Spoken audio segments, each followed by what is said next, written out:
C'est un projet qui fait beaucoup parler à Strasbourg, la reconversion de l'ancien commissariat en hôtel de luxe. Le chantier avance, ses 116 chambres, son bar et son restaurant commencent à prendre forme. Visite de chantier avec Léna Romanovic et Yves Lédig. Une façade imposante pour un bâtiment chargé d'histoire. Il a été tour à tour palais de justice, commissariat de police et bien avant cela, demeure du maréchal Léonard-Marie Dumaine. Un nom tout trouvé pour l'hôtel 4 étoiles, encore en chantier, qui l'abrite désormais. Ici, on aura un très grand bar à hauteur. En fait, le barman sera à la même hauteur que le client.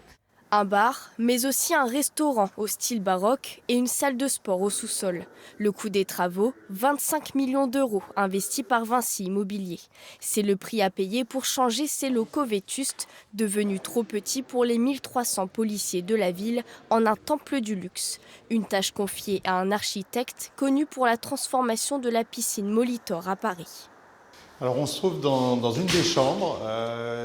Cette chambre, elle est dans un des bâtiments historiques, puisque dans cet hôtel, on a aménagé des chambres à la fois dans des bâtiments anciens. Donc là, on voit qu'on a une volumétrie qui est généreuse.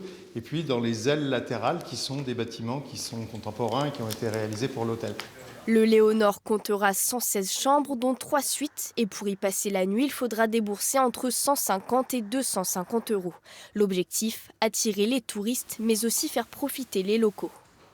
C'est un luxe décontracté, un lieu ouvert à la ville, un lieu où ça bouge. On a un peu fait une tendance avec le Boma et là on veut aller un peu plus loin encore. Dans les étages, forcément des touristes qui peuvent être de proximité. Il y a même des Strasbourgeois qui commencent à passer des nuits dans des chambres d'hôtel de temps en temps, européens, internationaux. Mais en bas c'est pour les Strasbourgeois et les clients de l'hôtel, mais le gros de la clientèle devrait être les Strasbourgeois. Après 4 années de travaux, l'ouverture est prévue au mois de décembre.